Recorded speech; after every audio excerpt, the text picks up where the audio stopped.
good to see your attendance, and we'll start the Zone Committee meeting.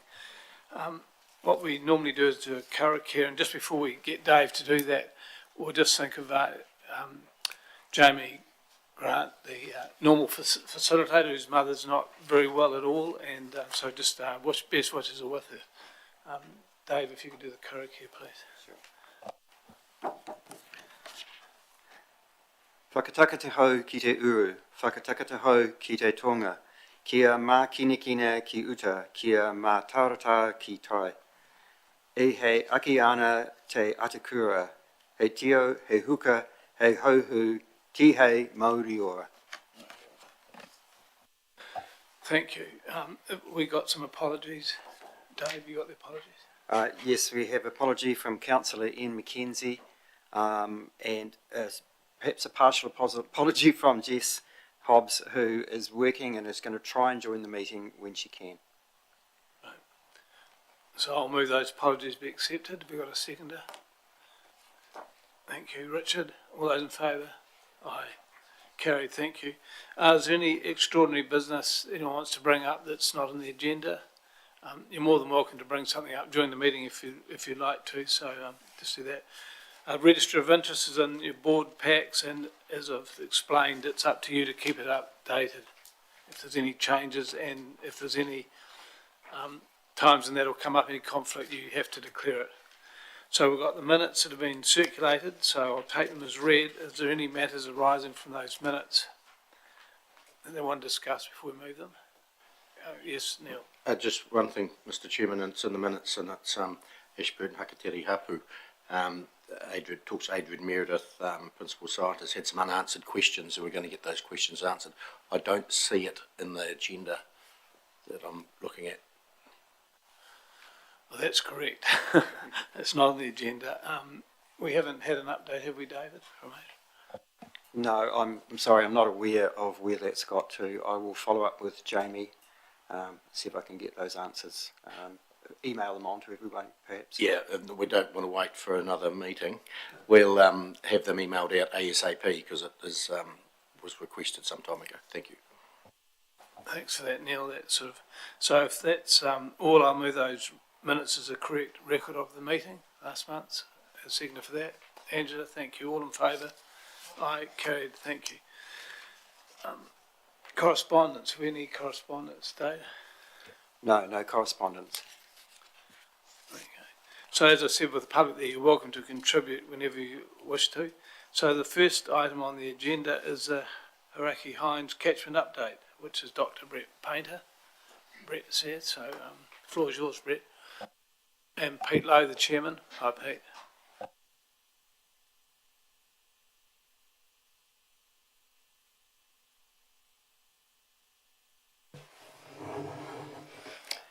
Afternoon.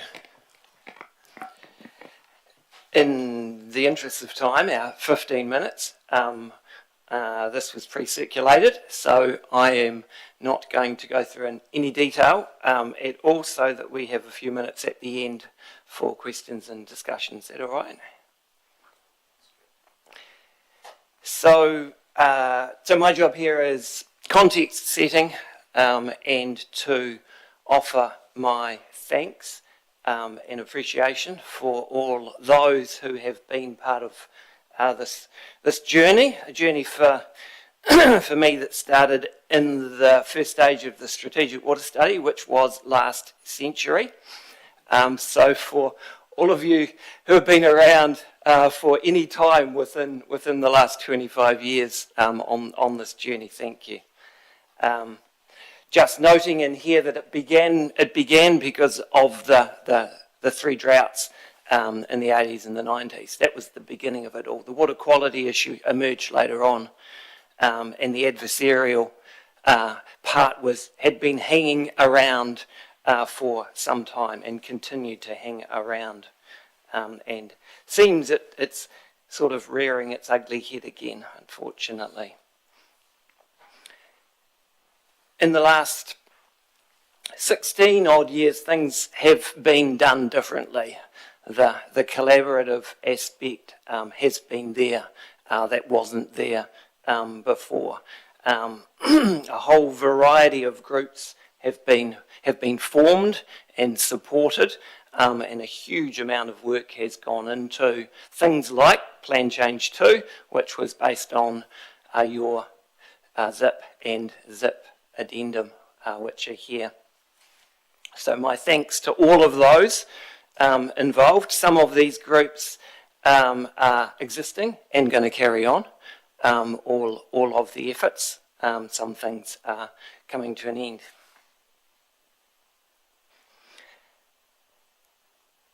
Plan Change 2 basically set up, from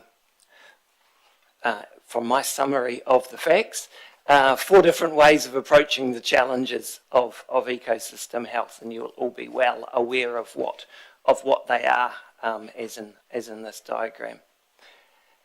Have the farmers done what they were supposed to do? Yes, according to all the information that we have, they have. And the details sitting down here and in other documents. Is there a second stage to do on farm over the next 10 years? Absolutely yes. Will that be harder than the first stage? Probably yes. Does it need to be done very, very soon? Yes, it does, because the lag times to go through a farming system into the groundwater system to be seen in the monitoring that we do and our lowland streams takes time, many years. So my thanks again to those that have put in the work, and my strong encouragement to not drop the ball now.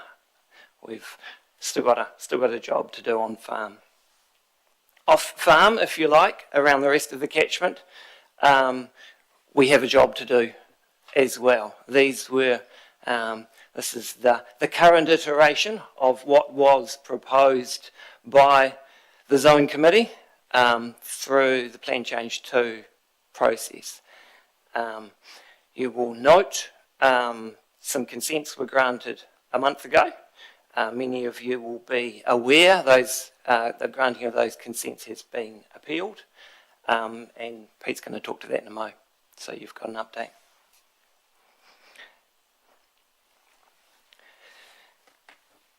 One of the other things this catchment has done really well is monitor its own progress, and you're going to hear more from the catchment groups about this being done in a nested way or at multiple levels. We're the experts now on our locality, on all aspects of the ecosystem health. And in the last 4 years, you'll see from these dark blue lines, we've collectively been monitoring over 150 groundwater bores. And that will, over time, as the on-farm and off-farm improvements continue, that will start to show a decline down towards the black line. And we've got 10 years to get there, and we've got to get a move on. Does MAR work? Yes, it does. We've got lots of evidence. I can bore you to sleep on the evidence. Does near river recharge and the on-farm improvements, is it improving our Hekeao Hinds River down the bottom? Yes, it is. Have we got the facts? Yes, we do. Is one of our favourite drains doing really well? Yes, it is. The best in its history.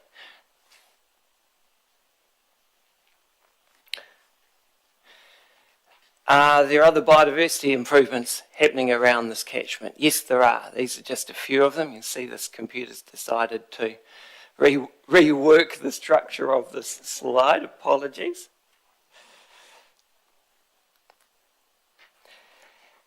And this is where I pause. So this is the where are we now, and what's in front of us, and what are the potential challenges and opportunities.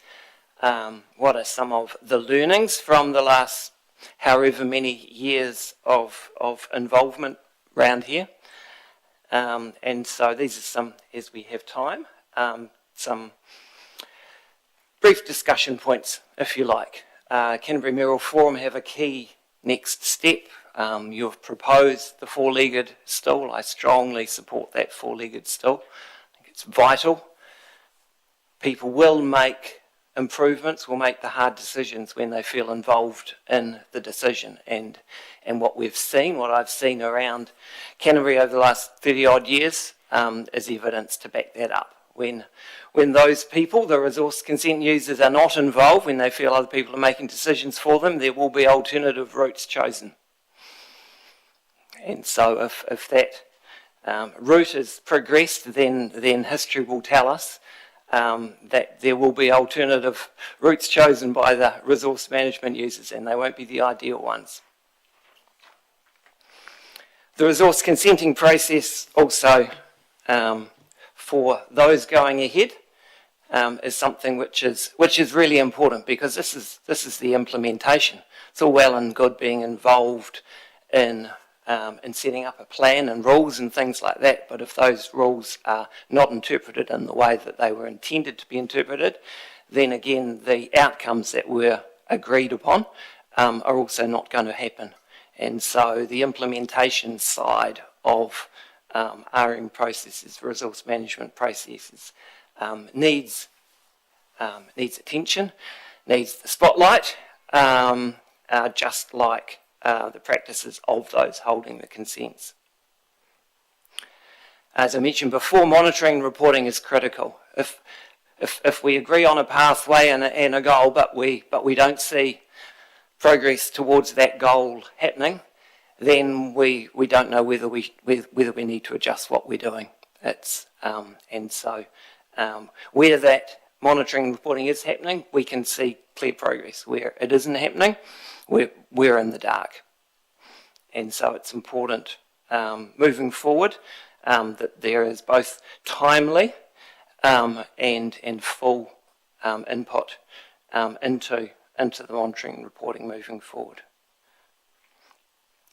The Empowered and Collaborative Community Organisations talked about that, so we now have a structure in this district with the catchment groups in there, the Mid-Canterbury Catchment Collective, HH all the irrigation schemes, the other organisations involved. We have the team here to be able to carry all of your work on, to see this through at least till 2035.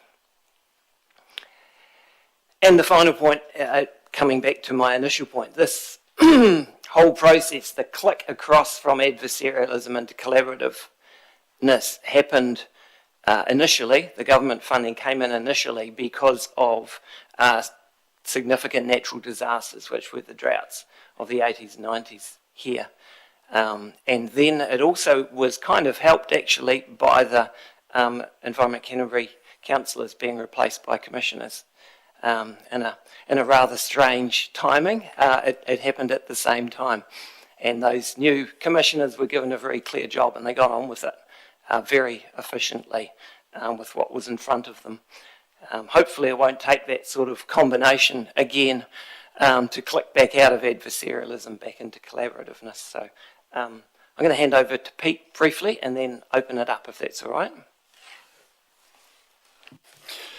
Thank you, Brett. Congratulations, Bill and Zone Committee, for your achievements over the past 10 or so years. Well done, guys, and well done, Bill, for ensuring that, or hoping to ensure that the community has an input going forward. Consenting, HH Wet lodged consents 2.5 years ago, you know that. They were granted approximately a month ago with a very positive decision from commissioners, positive to this community and the project that we are overseeing. They have been appealed, and I won't go any further on that. But my beef is with Environment Canterbury's process. Environment Canterbury have put us through an extremely long, expensive and torturous process, and I think they need to hang their heads in shame to what they've done to this community. They are also doing that to individual consent holders at present, putting individual consent holders through a publicly notified hearing. We, HH Wet, face possibly another year of costs and time and effort to get this project up and running. There's nothing I can do about that, and that is very, very unfortunate. what loses out there is the environment, people. So that's all I have to say. Thank you, Pete. Are there any questions at this moment? I'd just like to say, Brett, I remember when the first few reports came out and how they've grown and the thoroughness and all that information been collected. Just two questions I've got. Pete, would you have any indication of what this is costing, all this consenting process and appeals and Down to the last dollar bill, we are sitting at 555,000 now. And that's coming from the ratepayers, is it? Yep. What their costs are going forward, I have no idea at the moment. And Brett, when Plan Change 2 was implemented, and I think Peter Skilton was the chair at the stage, MAR was an integral part of achieving the nitrate loss and getting water down the coast. Is that still the belief today, that would Plan Change 2 work without it? No, the community ecosystem health will not reach the targets that the community have set without the catchment scale projects. And most clearly, as Mark Webb would put it, where there is no water, there is no water quality, and there is no ecosystem health. And so the improvements on farm, while they are absolutely vital to improving, those improvements on farm will not, unless there is a major shutdown of a groundwater take, which is unlikely, will not result in more water back in the Parakanoi drain, for example, or the other lowland waterways that are missing out in the dry periods. And so the answer is what we have learned in the last 10 years is that the information that you use to make your decisions on PC2 prior to that time was good information. It holds. It seems illogical that this has all been set up to do a job. We're spending all this money and we're getting appeals inside the community against its own work. Just being belief, to be honest. Mayor Brown. Yeah, thanks, Mr. Chair. Thanks, Brett and Pete, for the presentation you've given. Just thinking about MAR, first point, getting the consent being granted and now being appealed. The New Zealand First Coalition with the government we have now, the coalition government, it was one of their objectives, or what might not have that name right, in that coalition agreement. MAR was named and in there. It might be worthy of sending the ministers there what's happened to date, how you're trying to progress MAR and it's got stopped. So that may be just to keep the minister informed, because it was in the coalition agreement. Peter was going to respond there. Thanks, Neil. I've got a meeting with their trustees on Friday and we've planned our moves forward from there, but that'll certainly be on the agenda. Thank you. Thanks. Just looking at the potential challenges and opportunities, and I see the top one, the Canterbury Mayoral Forum review of the zoning committee, and we're meeting on Friday. And I've just reading through the report that we'll be addressing on Friday, and they've certainly listened to when they've gone around the motu and listened to all the zoning committees and communities. It's all fed into that report with some recommendations there. What I'll be pushing for Canterbury, for Ashburton district, is for the area for LLG to be the Ashburton district, as we have a zone committee now, and we've talked about the three-legged stool and the four-legged stool. In the three-legged stool, in the inner circle being the two councils, Ashburton and Environment Canterbury, and Mana Whenua in there. And we promoted for Ashburton that we have the four-legged stool, we have the community inside there, and there was even descriptions on how that would work. I think that's a good idea, and that's what I'll be pushing for Ashburton district when we meet on Friday. And I can't see any reason why we won't get what we want in Ashburton. That's very good. Do you think, Neil, would it help if we moved a motion from this committee that that's our recommendation for you to take to the Merrill Forum, or do you think you have it? Would it be helpful? You can if you wish, but you know my the pathway I'll be taking forward. But you could if you wished. Yep. Yeah, I'm following. Could I put a motion forward that we endorse the Mayor's statement made just previously that he effectively endorses our view that the four-legged stool or the inclusion of community representatives in the new model is endorsed by this catchment group. Right, the second for that. Do we need to mention the Mid-Canterbury Community Advisory Group, or that's okay left as is? We call it the LLG, the local, what is it? Something group. Community Advisory Group. It's LLG, local leadership group. That's what it is. Yeah. No, it's a local leadership group is what has been suggested. What our stall, we want an advisory group inside that leadership group. Okay. Yeah, be clear. Yeah, be clear. So, Richard, can you work advisory group into that motion? Yes, I can. Could Carol repeat what I said? Well, Well, endorse the Mayor's statement made that he will be advocating for the inclusion of a community advisory group in the new model.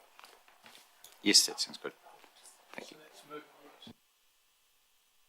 All those in favour? Aye. Carried. Thank you. Thank you very much. Sorry you got 15 minutes, but it was 15 minutes well spent, I would have thought. So next, David. Megan Fitzgerald now. Megan. Yeah, Megan great. doesn't have a presentation. Okay, Megan. Welcome, Megan.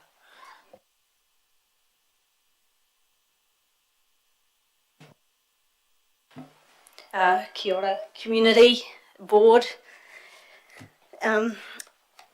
I'm here to just give a wee bit of a brief update about the Hekeao Hinds Hill Country Group, which sits as falls under the upper catchment of the Hekeao Hinds coming out of Plan Change 2 that Brent has just spoken about. We're comprised of about 15 properties, which is almost every farmer accounted for in that catchment of about 14,000 hectares. So this group formed in 2021 or 2020 with the support of MCCC, providing Nicole Lang as a facilitator. And so I've just taken over her role at the beginning of this year. So a lot of the legwork done before me was facilitated by her. During that time, there's been extensive water monitoring. So the most significant area, as you know, the challenges they face is around the water quality requirements that they have coming off overland flows out of that catchment. And so in response, this group set up their own monitoring. And this has been to the tune of $3,000 a month and significantly funded off the back of community farmers funding it themselves. So they're doing $18,000 a year that they're contributing over 8 testing sites. And we're comparing this against the 2 ECAN overland flows, and it's quite good to see that the results we're seeing is correlating with the results that the publicly available ECAN data is showing for those monitoring sites.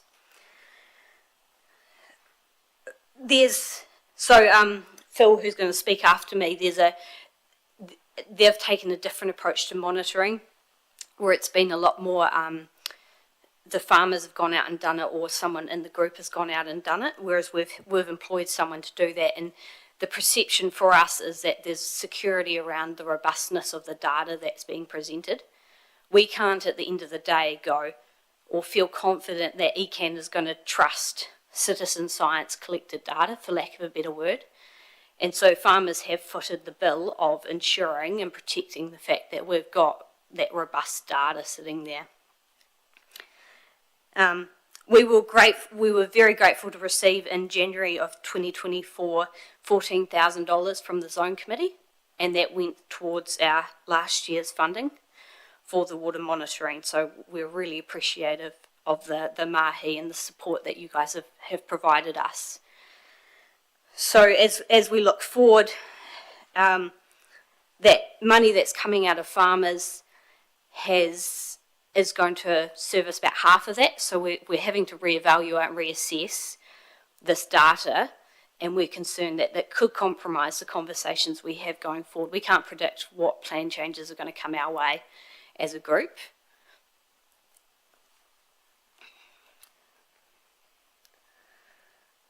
I think what we're seeing is that there's quite an opportunity for support in the space of navigating these kind of funding discussions. Like our farmers, I see it across the plains, they're tapped out financially and resource-wise. And I think that's where this facilitation or this coordination among groups is so important. Like Brent alluded to, things are being done on farm at the individual farm level.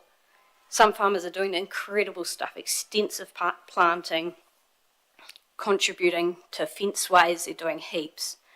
But you also end up with these isolated pockets. And so the importance of a group which has its fingers across all of these different properties, has connections into them, is just so pivotal to pulling that story together and ensuring that we're not letting anything slip through the cracks.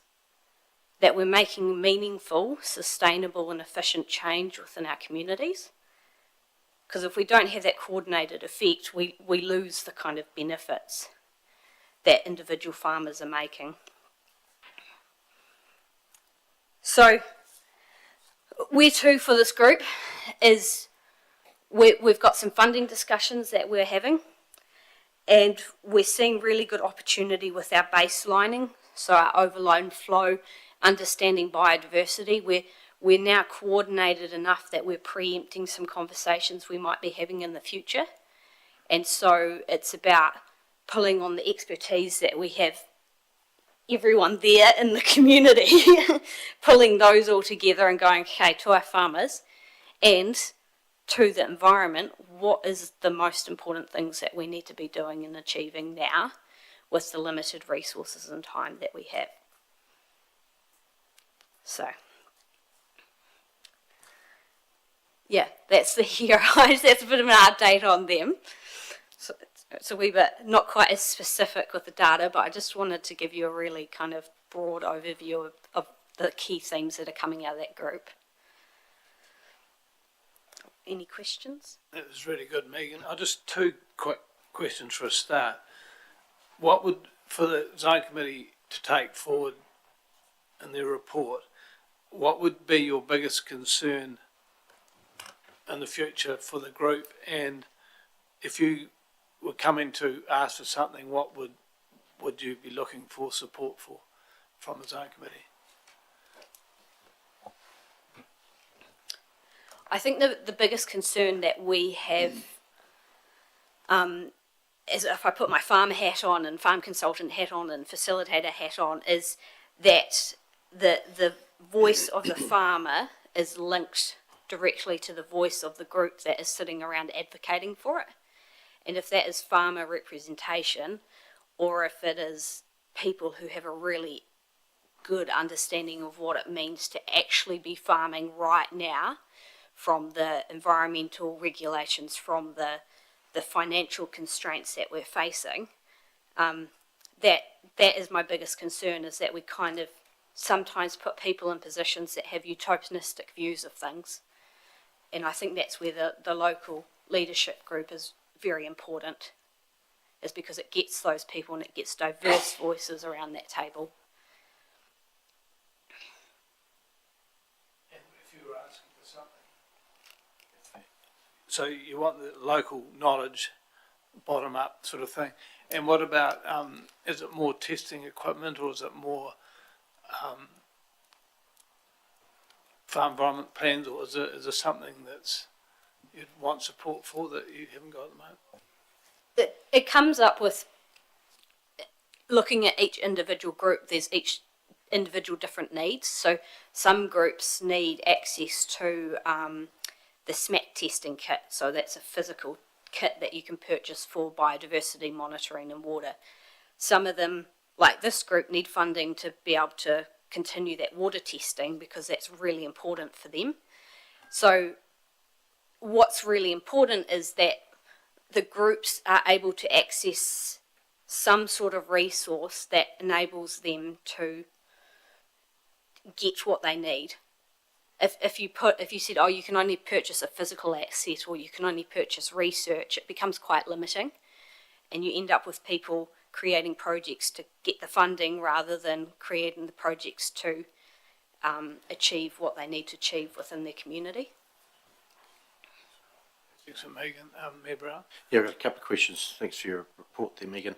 And what are you testing for, and what are the levels that you're getting for what you're testing for?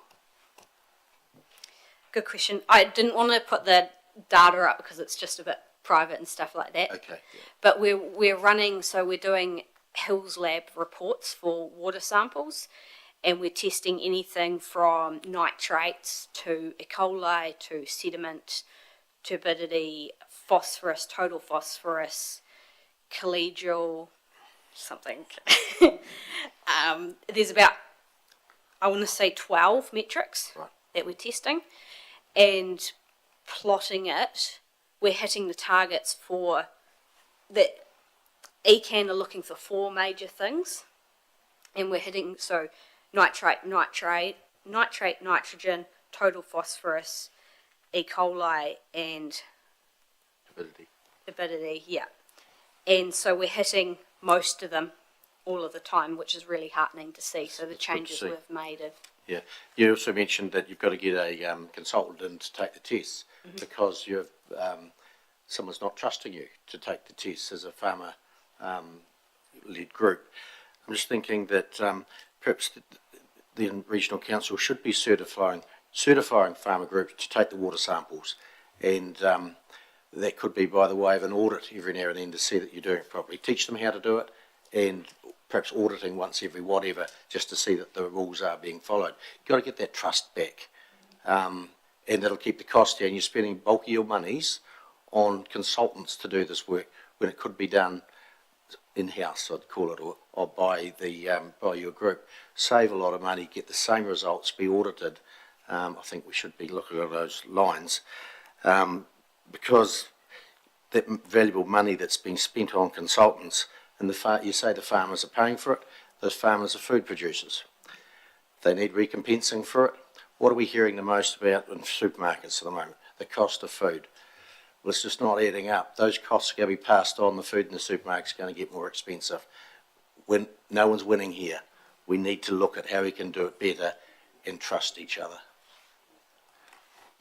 And to add to that too, if you get the farmers out there testing the water, their hands in the water, they're seeing the invertebrate, they're connecting to it, you get a lot of buy-in. You get the intangible benefits of them being part of the process. Agree 100%. Yeah. Thank you. They're good questions. Any other questions? Any from the floor for Megan? That's great. Well, thank you very much, Megan, for your presentation. Thank you. What's next?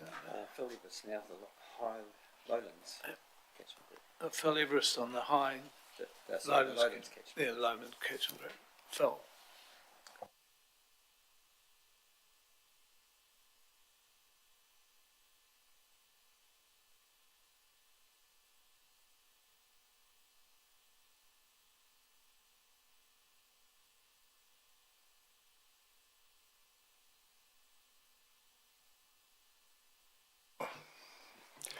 Good afternoon. Thank you for the opportunity to speak to you this afternoon. I guess I just want to quickly go through a couple of areas. Basically, I'm facilitating the Hekeao Ashburton Lakes Catchment Group, which is 4 properties. I think many of you have actually been there just recently. Mount Possession, Castle Ridge, Arrowsmith and Lake Heron. And also the Hinds Hekeao Lowlands Catchment Group, which is 48 members, running between the Ashburton and the Rangitata, and Brett Painter actually had it really neatly outlined in that area of swamp and drain area in the bottom of his map just earlier, but it's essentially all the heavy soils.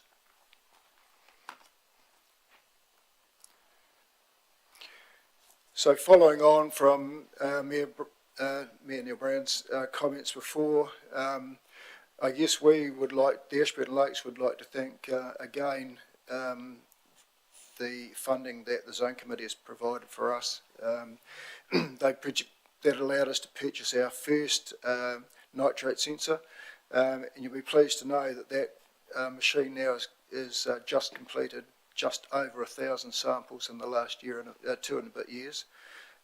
So I mean, in answer to your question, Neil, not only are we committed to taking the samples, but we can analyse them easily and learn a lot from that. It certainly helped because of the location of the lakes, the time delays, and being able to move the samples to the lab has been a significant contributor to having to use this portable unit. But I'd have to say that the data that we've received in terms of looking at comparison between Hill Labs and our own particular meter shows a correlation of 99.2. So 100 would actually mean everything is exactly on the line. 99.2 means it's pretty good. So it's actually doing a great job. It does require a little bit of management, and ours has been to the hospital recently just to get a little bit recalibrated. Had a little bit of a fall. So they're good, but they're not bomb-proof. But yeah, so thank you very much, team. That's been a huge help to us up at the lakes, and also I have to say elsewhere in the community. So MCCC also own one, and we've got a couple of units down at the Wairena wetland, which we'll talk about. Just a little quick update in terms of some of the things that are going on up at the lakes. So the photo on your right is probably, well, the photo on the left is a stock crossing / drinking area. So it's actually got a gate on the side where I'm standing taking the photo. And the photos on your right include a white tube floating on the far right, which is the nitrate centre floating. There's the upright tube, the skinny one, which is a stream depth, and the big lumpy one at the bottom is actually a turbidity meter, and then behind there's a weather station, and just out of view, in fact you can actually see it on the first photo on the left hand side, on the stay post there is actually a movement camera there as well. So what we're trying to look at here in this particular area is actually saying what impact are the stock having on that stream lower down, and so we've got another whole lot of those sensors located 150 metres downstream, and at the moment we can say that the sensors downstream are doing very little, showing up very little in terms of turbidity and sediment. So there's 50 grand of if you like technology in that particular trial site, but we're actually getting some good outcomes. Megan mentioned the stream health monitoring assessment kit, so the physical measurement of stream health, looking at all the bugs and lurgies. That is a huge win for the community, even in streams where you don't think there's a lot, and that's 10 sweeps with the net that lady's looking at in there. So there's a lot of little bugs, wogs and butterflies in there. And I have to say, Harry Miller's done a great job at training up our community so that basically all catchment groups now can actually do this on their own. We have 3 kits, Ange. We have 3 kits in the community, so there's no excuse for people not to be able to make some of their own measurements, and it's particularly informative. So as well as doing the chemical tests and the nitrogen, the phosphate and the E. coli, we're now able to do these physical attributes as well. Just a little bit in terms of the riparian planting. We completed 960 metres of riparian planting on that first project that we looked at in terms of stock grazing. The additional riparian planting on Gentleman Smith Stream, which is the main stream that you cross travelling on the Hekeao Lake Heron Road, so particularly important from a spawning perspective. This season we've managed to cover 3,970 metres of planting, so we've got another 4 k's to go, and that will go from basically the wetlands to Murray Lakes. So it's been a great effort by the team up there, and it's included community members as well. So the old grey-haired fella on the left-hand side is actually a local real estate agent planting, But we've had a number of people up there helping, and Synley have provided the plants for us at a modest cost, some at no cost, so it's been really helpful. And we do get snow in October, unfortunately, but they survived that and they're looking really good. A little bit quickly on the results of the Wairena, well, what's been happening in the lowlands area. Unfortunately, I don't have a recent photo of the Wairena wetland site from the air, which is definitely worth having a look at, but essentially it's 3 ponds, the 2 that you can see and one just a wee way around the corner. I think most of you have been to that site, but it's now fully enclosed. You wouldn't recognise it from the air, and I definitely need to get some other photos.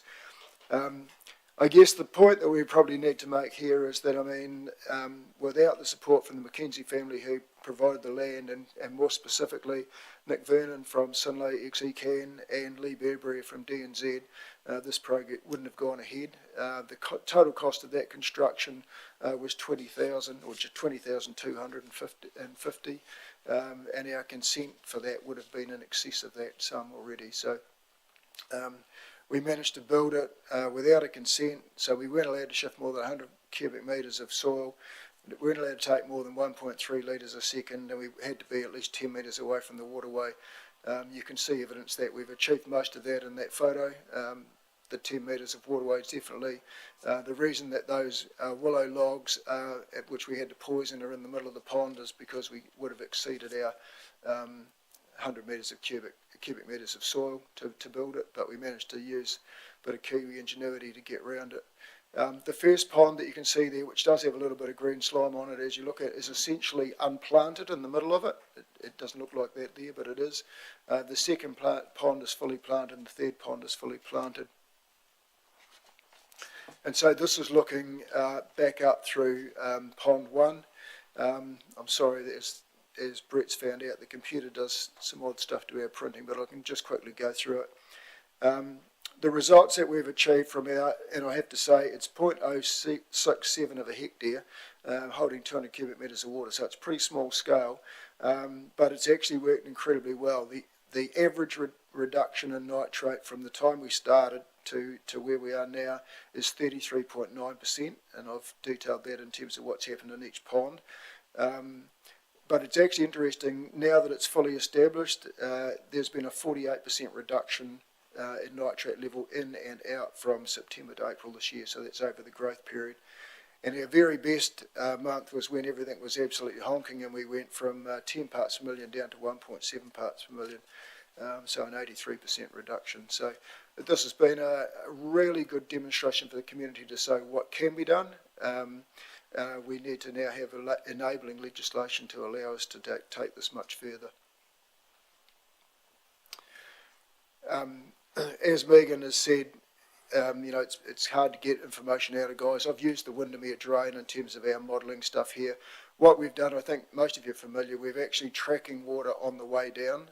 So we're starting at Surveyors Road, if you like, in the top of this particular example, moving down to Poplar Road, then moving down to Lower Beach Road.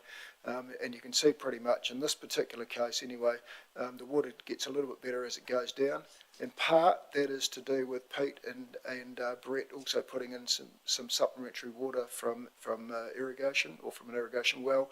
Also at times it's supplemented from an irrigation scheme, which has also been significant. Don't want to dwell on that, but our team are sampling 47 sites on a monthly basis on drones and tiles, and that's augmenting the information that's already available, as Brett and Pete mentioned before, from their work and MHV's work with 190, I think, Brett, isn't it? Over 150 long term, but up to 190. Yep. So that sort of gives you pretty much an idea of Well, what's can I just ask you a question there? Yes, most welcome to. Just back on that slide. So is any relative, the ups and downs, are they climate related or? Yes, they are, and I could have put all of them up, Bill, all the transects, and they also a similar trend on the way through. Yep. Okay. So winter it's dropping down a little bit, and then it bounces up. You know, when those early rains come, and then it drops down during summer, and then it bounces up again. So. Okay, thank you. Yep. Just a little bit on the Windermere drain, because that was something that it came out in Plan Change 2 early on. there's been fishing going on there since 2015. And so if you recall back, in those days we put in 27 rock groins on the Windermere drain to actually change the characteristics, and the poor guy that was quoted before, Prop Mark, we walked all the drains and said these drains are disgusting, they have no features in them at all. And so he decided that we were going to put in some rock groins to create pools and riffles. I'd have to say, as one of the farmers down there, I thought he was an absolute plonker. That these were going to wash away in the first flood, and whilst the location of the pools and riffles may have ended up being slightly differently, it's been an outraging success, and all credit to Mark for that. Just a little bit about the life, and I think, he's made the comment, without water there is no life. But I think looking at the fishing results there, it's certainly showing that despite the fact that a drone has somewhere between 4 and 10 parts per million of nitrogen in it most of the time, we have pretty good fish life in there, native and introduced species. What I would encourage the community, however, to do is to not to fish it, please. I know there is a couple of good 5-pound trout in there. Please leave them there, because we want them to stay there for the next lot of fishing. And that is serious. Please just leave them alone. And just the last part of that was really just to show what's actually happened.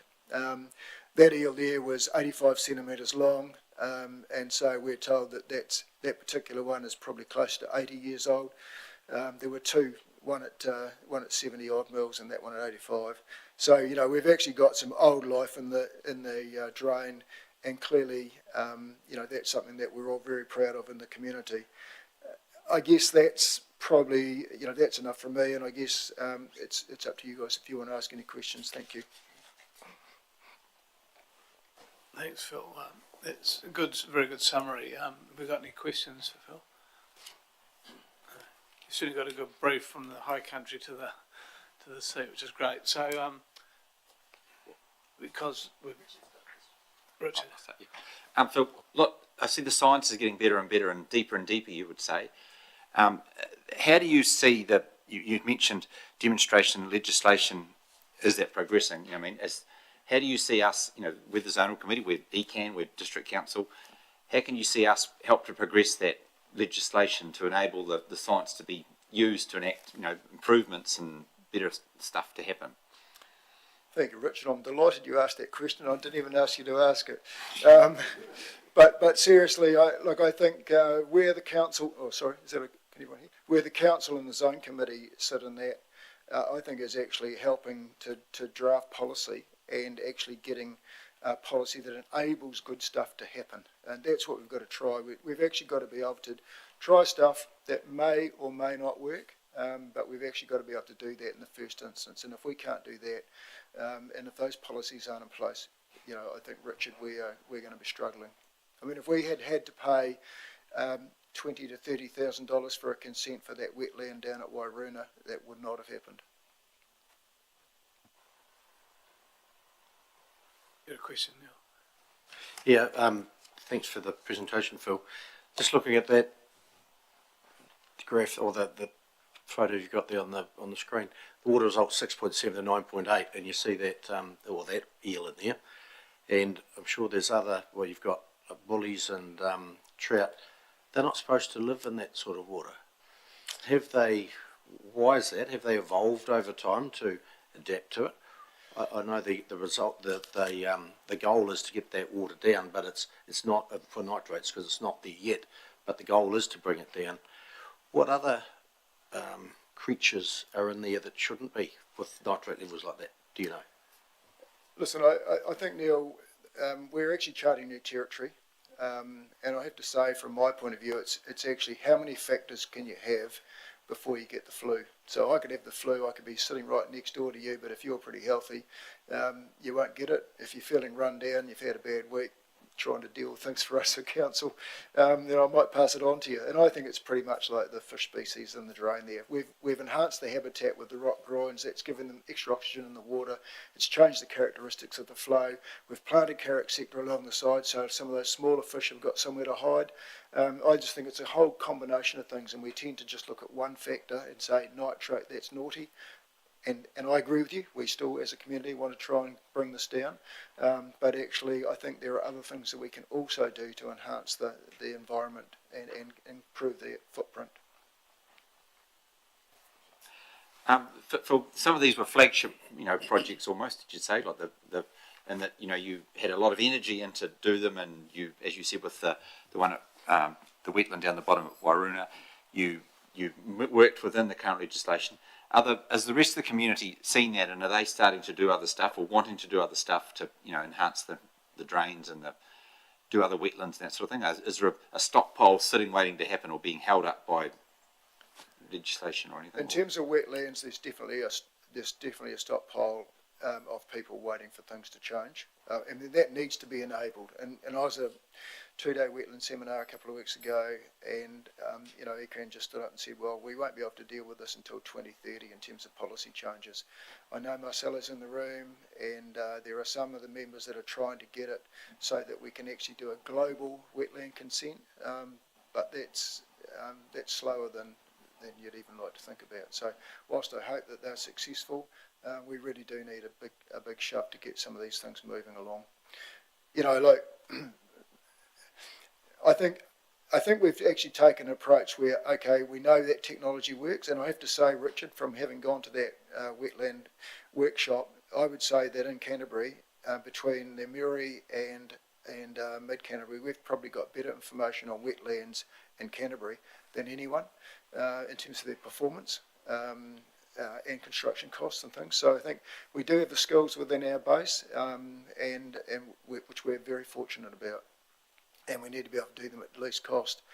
The other part of it is that we've actually probably within the wetland, and I didn't highlight it today, but I think the Lowlands Catchment Group are probably taking the view that we will take planting of carrot sector along the drainage, as we have done in the Windermere, much further in the catchment, to the point that one of the other members has already done a trial and shown good reduction planting along their drones. That's the second one we've done, and the group's now looking seriously at doing its own nursery, or a couple of ladies are actually wanting to do a nursery so that we can actually get the plants up and running and do it at a much cheaper cost.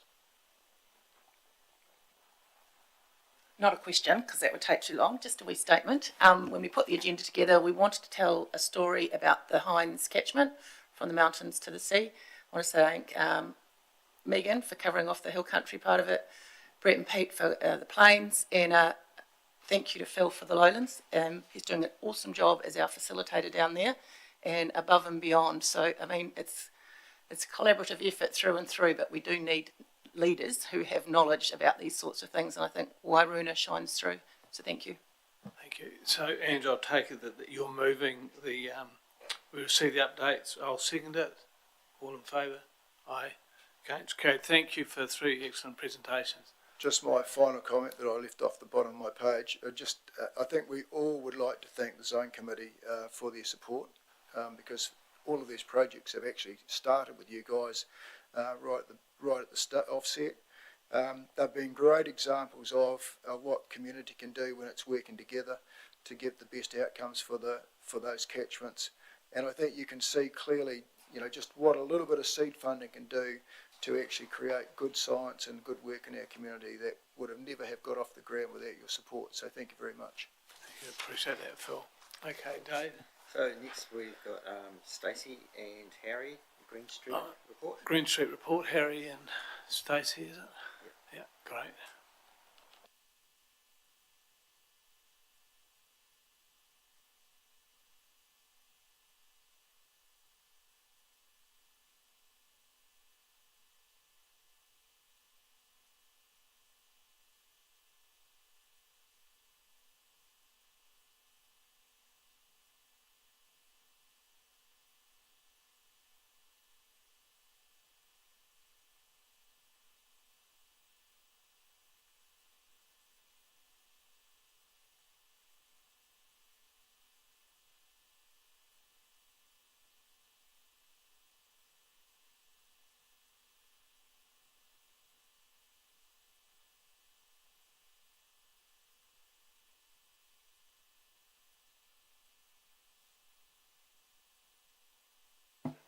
How about now?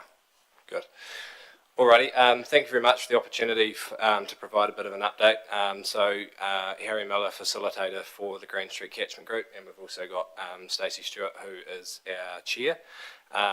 We will be honest, we're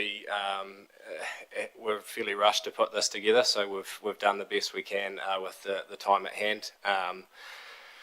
Essentially, what we thought we'd do is just give you a bit of an idea of what the group's about. We're relatively late to the party in terms of being the last group to join MCCC, and so probably not as much knowledge, I suppose, of our group given the relatively short time frame we've been up and running. So essentially, since I've been on board, the overarching theme for our group has really been about harnessing the generational knowledge. So one of the main things within Greenstreet is we certainly have that. It's a key strength of the group, in the sense that a lot of those that have been part of forming it have been there for a long time, and with that have seen how the all of the natural resources in the Greenstreet area have performed over that time, and so what we're in the process of doing via the establishment of our catchment group is really, as I say, harnessing that generational knowledge and combining that with technical expertise and science where required, to make sure that going forward the community's well represented, and that we're making really sound grassroots decision making that will materialise to good results at the ground level. So, in terms of that map, just gives you an idea of where our groups, what the command area for our group. So essentially, Thompson's Track, virtually down to Ashburton, to Digby's Bridge, and sort of flanked on both sides by the north and south branch. So relatively small area. At this stage, the group's continuing to grow in terms of our membership. We're rapidly approaching about 50% coverage of the total land area of Greenstreet, which has been really cool, and really just starting to I suppose, get up and running in terms of some deliverables. So the group really got together, or started to get together last September 24, when we were able to, or when I was appointed as a facilitator to the group, thanks to MCCC and their support there. And there's just a quick bullet point list of essentially what we've achieved in the last 9 months to date. So initially I came on board, and the first issue, which many of you will be aware of, was the ability to continue to preserve Greenstreet Creek and supplement the flow of Greenstreet Creek to look after the ecosystem there. And so not long after I came on board, we received some feedback in terms of ECAN's stance on how that would operate going forward, particularly around not being overly supportive of supplementation of that creek. And so that was sort of where we started, I suppose. At that stage, Plan Change 8 was still on the table, and so we quickly pulled together a relatively considerable submission under PC8, focusing on more flexibility around non-consumptive use of water, obviously to support Greenstreet Creek. PC8 then got put on the back burner or pushed pause, so we've continued to work on some solutions for Greenstreet going forward, and so that's largely been trying to collaborate with some of the key stakeholders, so Environment Canterbury, Fish and Game, Department of Conservation, Runanga, and that's ongoing.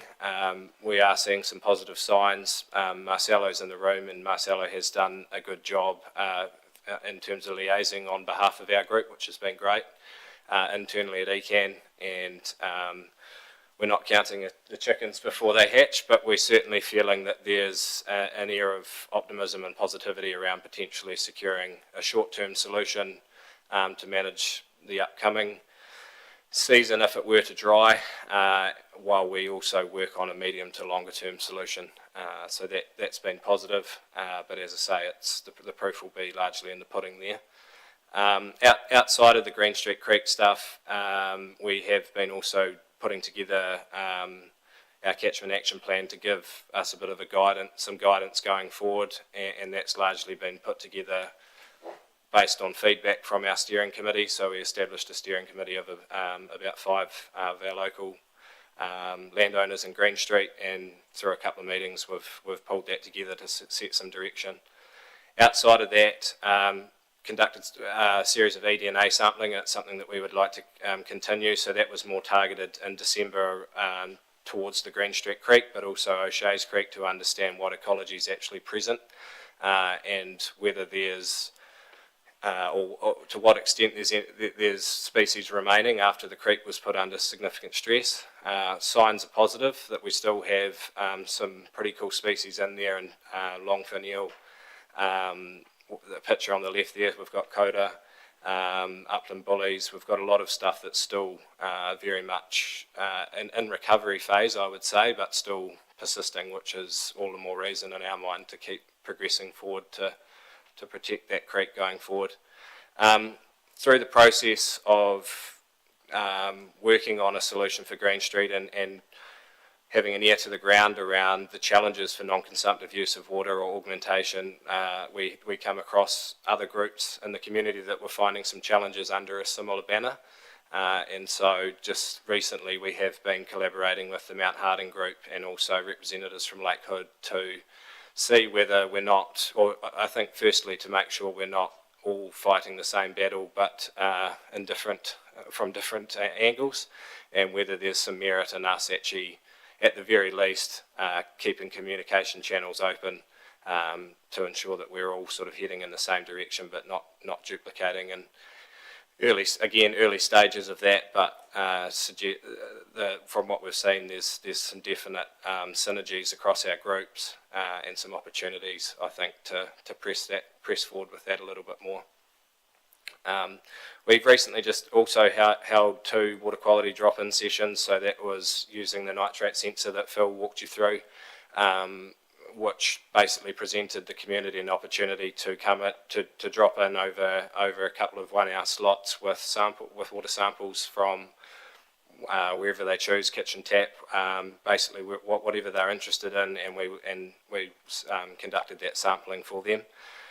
That was all obviously free of charge due to the access to the nitrate sensor, so we're very appreciative to be able to have that resource available to us. Again, signs from that water testing is that the quality is awesome in Greenstreet, and I think previous events would suggest there's not always a shortage of water in Greenstreet, so that we're keen to keep monitoring and understand more about whether there is fluctuations or whether we're at a pretty steady state in terms of sound water quality.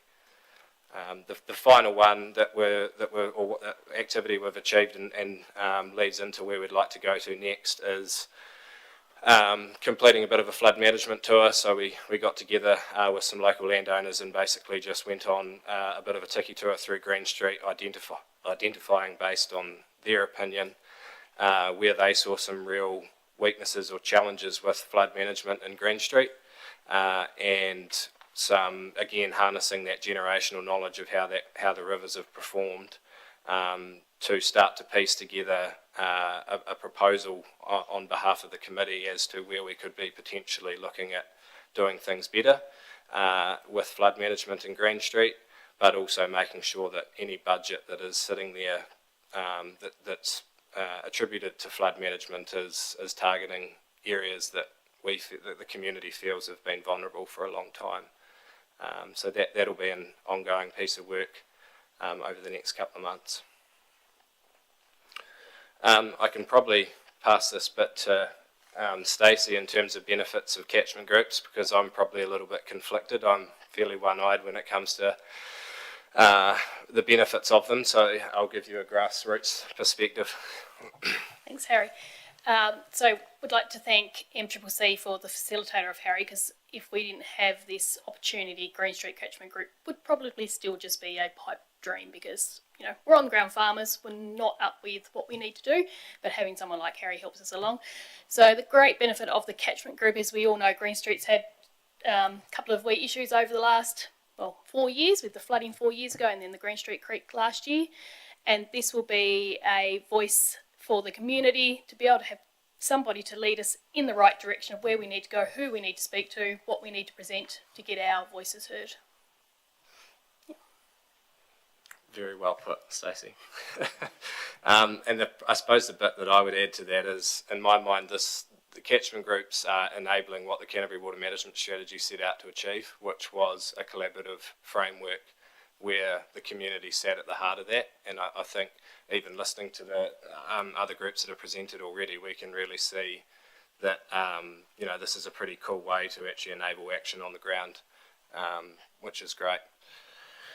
Our goals for the future are essentially to continue with the work that I've just alluded to, that we've completed over the last 9 months. So the group's really keen to grow our understanding and further our awareness of the water quality across wider Greenstreet. So these drop-in sessions gave us a pretty good sort of pulse check, but there are some other areas that we're interested in knowing more about, both from a chemistry side, but also I think from the discussions I've had with our group, largely what most of our members are interested in is actually the ecological health, understanding what's living in our streams, and then using that as a guide for what that means in terms of ecosystem health. So we'll look to continue that through both ED&A and also stream health monitoring via the SMAC kits. We are keen, as Stacey said, to strengthen our, relationship, but also our reputation with key stakeholders, so that going forward, members of Greenstreet do have a strong voice, but the reputation is that we have a voice that delivers constructive feedback and we're solutions focused, with the overarching goal, I suppose, being that we actually achieve stuff on the ground, and I think, because it's a community grassroots, from the grassroots up type approach, that puts us in a really good position to deliver solutions that'll work. I think the other key thing for us is looking at how do we want to solidify a longer term solution to keep preserving and enhancing the Greenstreet Creek. Largely, what we're working on at the moment is largely not a temporary fix, but certainly a short-term fix. So we're really keen to keep progressing how we can look at a medium to longer-term solution that gives the community certainty. And also well aware of the awesome work that the Ashburton Forks Group have been doing around pest management, and we see a real opportunity to extend that work that they're doing in collaboration with them to make sure that we have some connectivity in the efforts that they're making. The keys for us in terms of ongoing success, and Stacey's alluded to it a wee bit, in terms of the facilitator being quite key. Might be slightly conflicted on that statement, but I think you've seen from the other presentations from the facilitators that they do have a significant role to play. I think the other one is that we are really keen to collaborate, but what the group will need to see is that collaboration actually materialising into outcomes. I'm not saying that we want the group, wants to have everything their way, but we certainly want to see that the efforts from these communities are being recognised, respected, and built into some of the decision making, because that's where we'll build our motivation from. Is that we feel we're being heard, and I think that need to access on an ongoing basis, access reliable technical advice when it's required is really important for us as well. No doubt some of the focus for the group may change over time, and therefore the technical advice required will match that. And so just having even just an awareness of what's available, but also contestable funding that we could access to enable that would be really good. So in summary, I think both on behalf of myself and Stacey and probably our wider group, thank you to the Ashburton Water Zone Committee for all the work that you have done to date in supporting groups like ours. As some of the previous speakers have said, without your existence but also resource, we wouldn't certainly be in operation, I wouldn't imagine.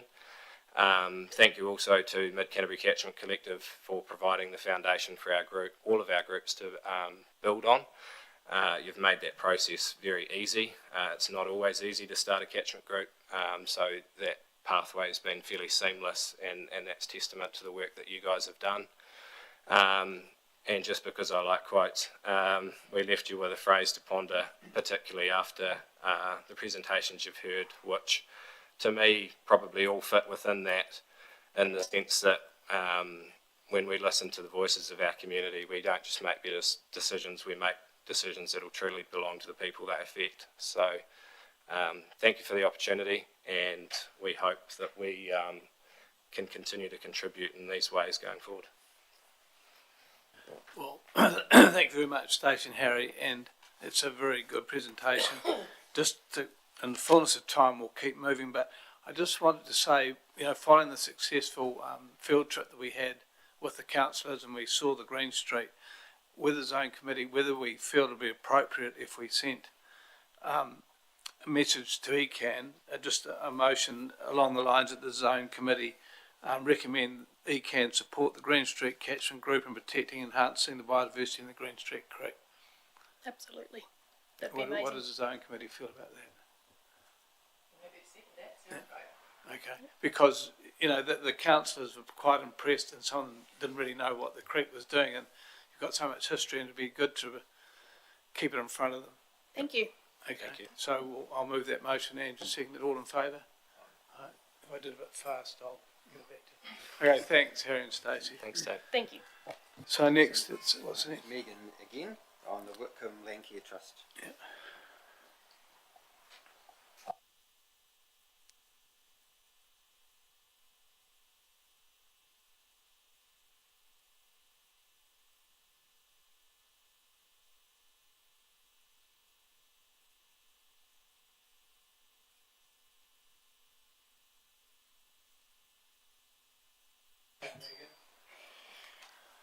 Thank you very much for the opportunity to speak again.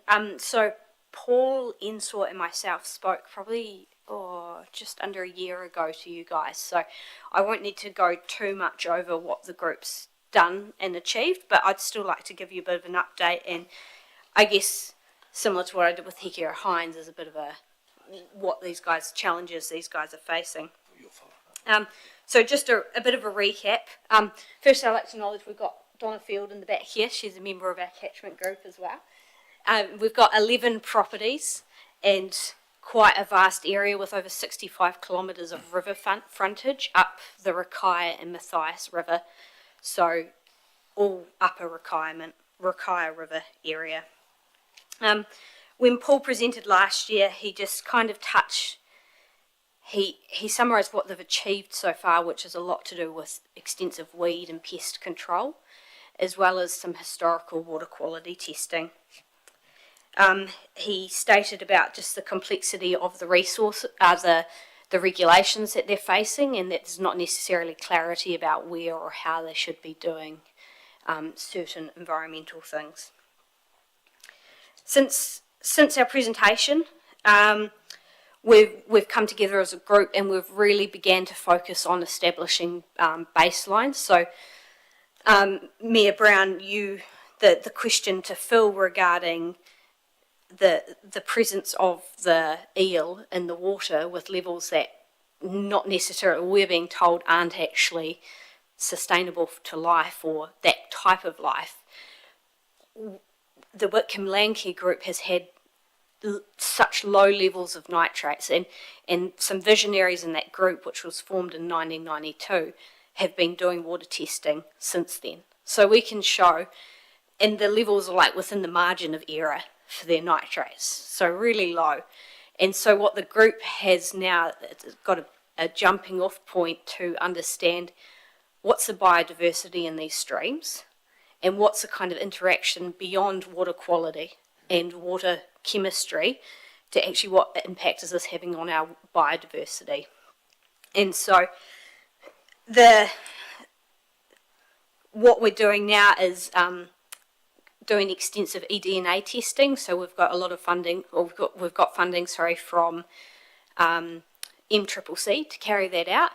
and we're going to marry that up with some stream health monitoring assessment and create baseline information around the biodiversity, and then link that to what are we seeing in our stream chemistry, to then what are our areas, how do we use our resources efficiently to target or protect certain areas or certain species within the water.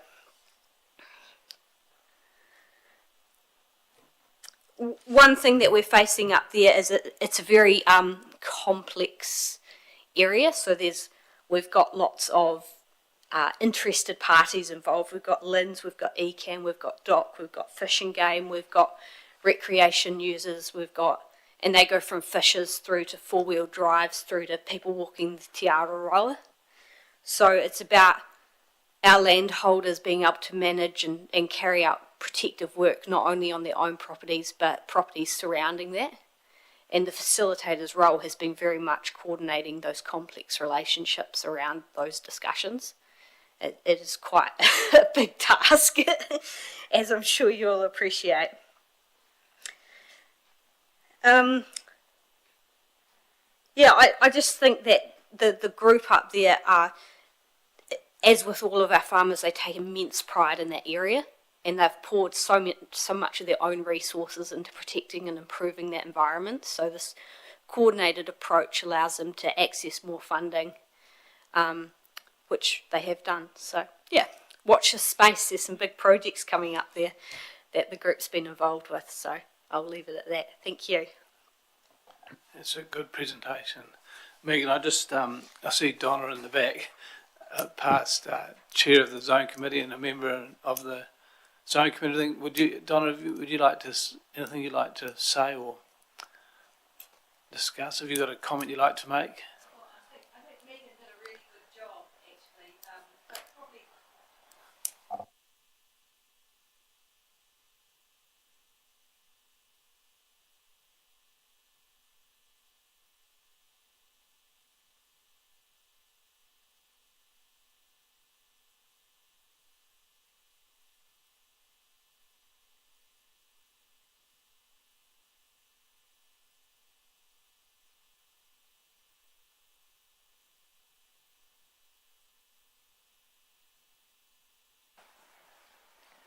And have you got a parting comment as an ex-zone committee member? You're quite happy in the back.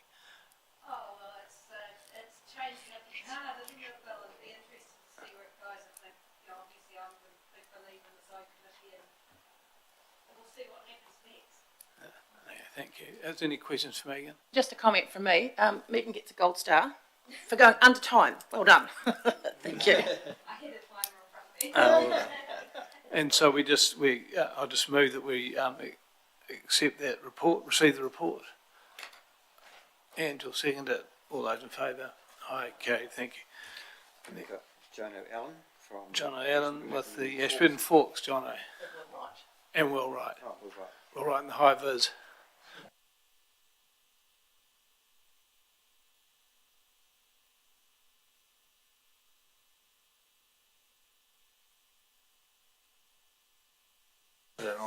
Cheers, Johnny.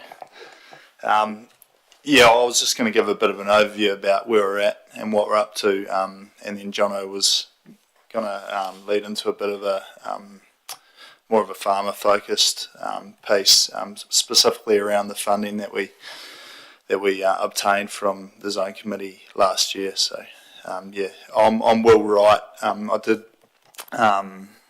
Come in here last year and presented to the zone committee, so I think most of you were there then. But yeah, it's good to come back and get sort of touch base and let you all know where we're at. It's a bit of a full circle moment, I guess. For those of you that weren't here, the Forks Group are a bunch of local farmers in the Ashburton Forks, Staveley and Alford Forest areas.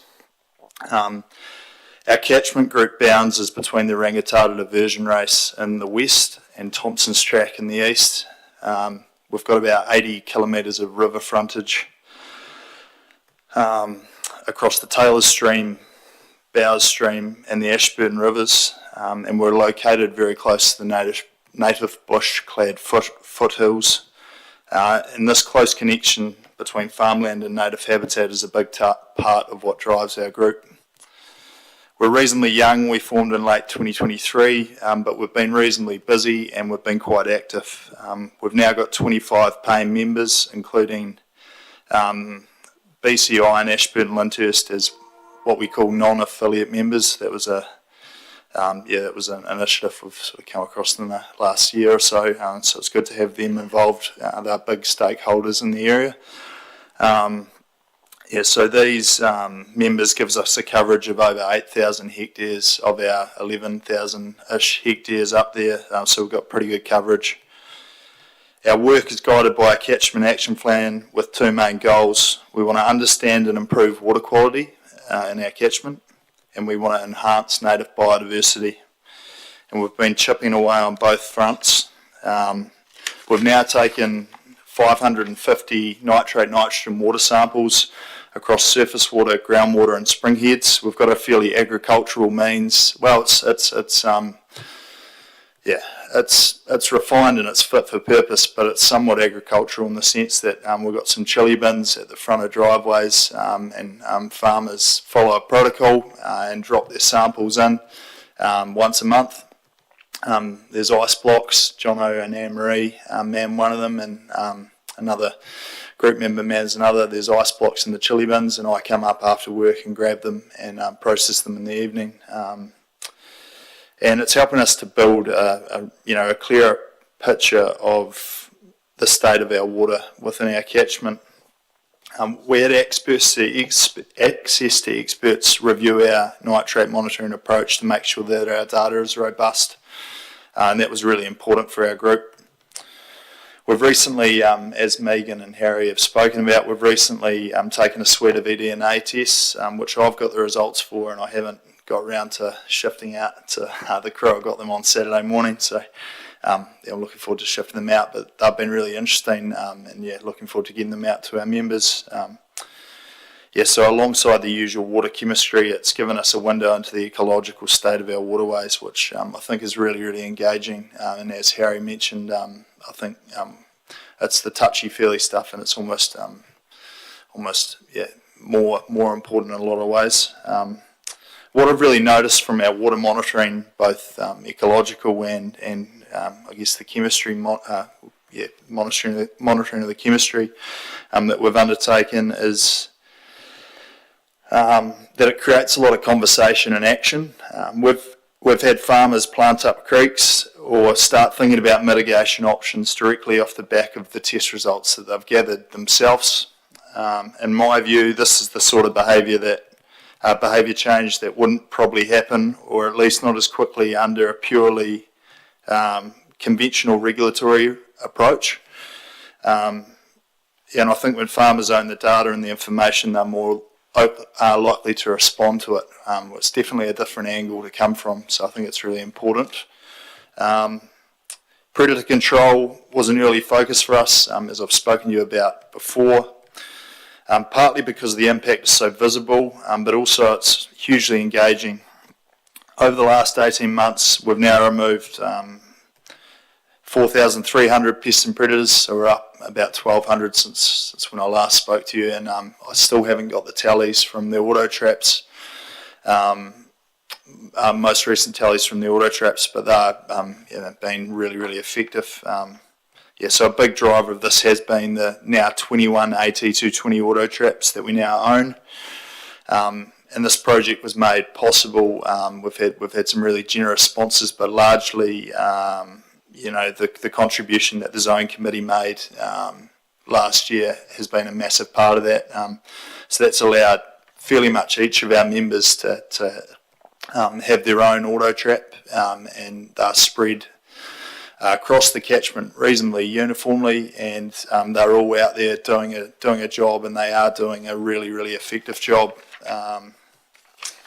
We recently had Tim Extons, who's a local dock ranger. He came out for a drive with me in April around Anzac weekend, and we just visited farmers. We went and saw Jono, and we saw about 7 or 8 farmers, and The idea of it was Tim knows these traps really well. He's a trapping expert, and it was to make sure people had them set up right and were comfortable using them, and to provide some tips and tricks around using the traps. And along with, practical advice, one thing that really stood out was not all of our farmers. Jono's a bloody technical expert, but not all of them are technical folk. And what we did is we managed to get these guys and girls hooked into the trap and able to see the amount of animals that their trap had been taken. And what was really clear was that not all of the animals that the farmers thought they were taking were showing up.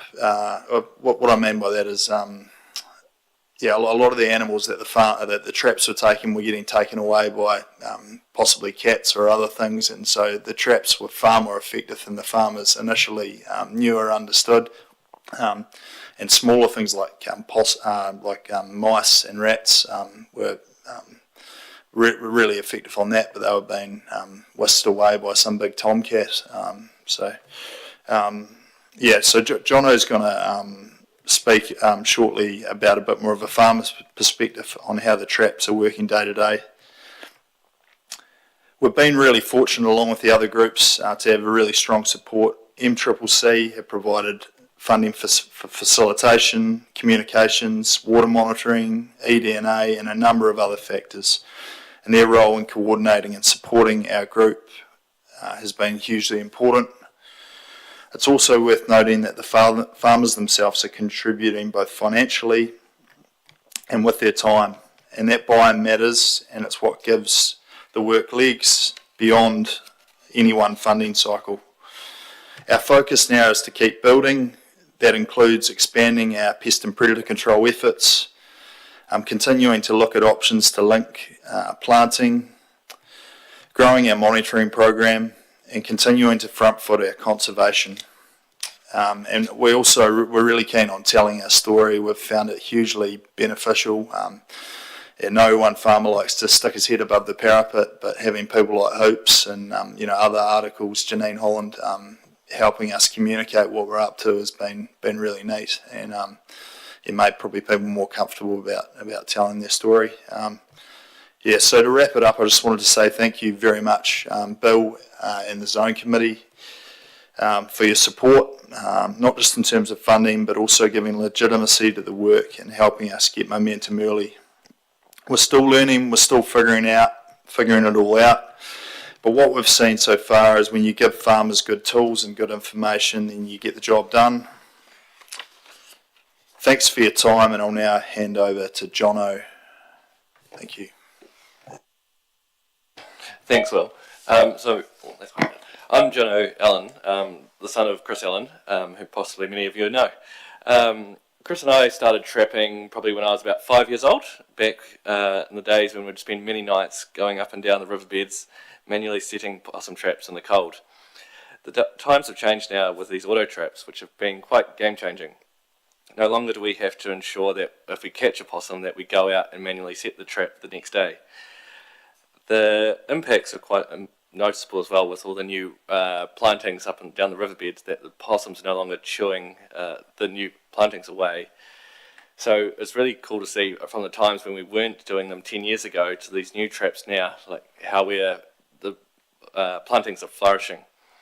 The 24-hour pest control as well is one of the most fascinating things I find about the auto traps. They self-bait, they self-reset, and you go out in the morning and there'll be 8 possums instead of the old days 1. So it's quite fulfilling seeing the impact over the times, especially with all the time spending out there planting the creekways with all the work that Dad did, knowing that work is not going to go backwards, that we can continue to preserve that and hopefully enhance that going forward. Having the app, like Will said, for the traceability, to go out and see how many possums were caught each day, or rats, which is quite often not hard, that we know the impact the rats are having on the riverbeds, as well as the cats that are coming around to domestic properties, causing harm around there. Just like to thank the Zone Water Committee for the traps and, being relatively new to the group to see the impact of what technology can have and the change and what that hopefully will allow to do us to preserve the future of our waterways and riverbeds. Thanks, John. I'm not going to let you off that easily. We'll have to ask a question. So what are the uptake with all these electric traps are that self-set? Yeah. And so you bait them yourselves or you get... Yeah, so the traps have about have probably half a litre or maybe 200 ml of mayonnaise and cinnamon that it will, on the battery, will auto-bait, will put a drip of mayonnaise out each night and that will lure the possums in. With having Tim Davies come out and show us some other tricks, the traps are not just they are amazing and if they come, but they're still a tool. They need to be properly managed. So throwing flour or other attractants around them can also really enhance their productivity in the riverbed. We've got excuse me, Bill. We've got got it in my car. Probably like 20 litres of this mayonnaise stuff. So. Yeah. They're in two litre milk containers, and we'll work out a way to do it better. But at this point in time, whenever I've been up there and I've caught up with someone, I always ask them about their trap and go top up their little sachet to make sure that they'll be right for another little while. So Is there any questions for John? Well, we're just trying to keep on time, but I must say it's lighting with Megan and Harry as well to see young presenters, and passionate about the future, which makes it feel better for us older guys and girls. And also, having known both your fathers and now you're sitting here presenting, it's quite interesting. So thanks very much. Thank you. Cheers, Bill. Yeah. Can I make a comment just before? Oh, sorry. Just before Angela speaks. I think all of the presenters we've had have all been the same theme, and it's the strength of Mid-Canterbury's.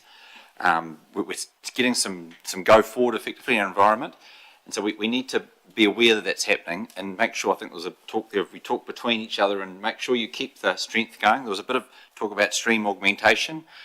You remember too that the District Council, I'm the chair of the Stockwater Transitional Group, which means that we're looking at transitioning out of stock water. But one of the big things that's come up with that is what happens to these other waterways. So that's something that's there too. So I don't think that you're being left alone as one waterway. I think all of the stars are starting to align. Lake Hood, it's a stream augmentation thing. So I think it's Mid-Canterbury. We just have to make sure that we keep talking and keep that momentum going forward, because something has to be done on it. So I think don't give up, but just keep going on it. Feel free for any hassles, give Councillor Wilson a call. So Angela, where's Angela fitting on this agenda, just so I know my timeline? She's got till 2:30. No. It's my job to claw back 15 minutes. Okay. Ready, Right, set, go. Let's see how good you are. Okay. As with everybody else's slideshow, I wouldn't have spent so much time on formatting if I knew this was going to happen. However, it's at Bill's request that I'm tasked with finishing the meeting with an overview of what next. With the Canterbury Mayoral Forum Zone Committee review process signalling the end of this forum, Bill pulled a small team together to look at what skills and experience a new district-wide community leadership group would require. Supported by myself and Phil Everest, we began looking at local businesses, tourism, agriculture, technology, and so forth.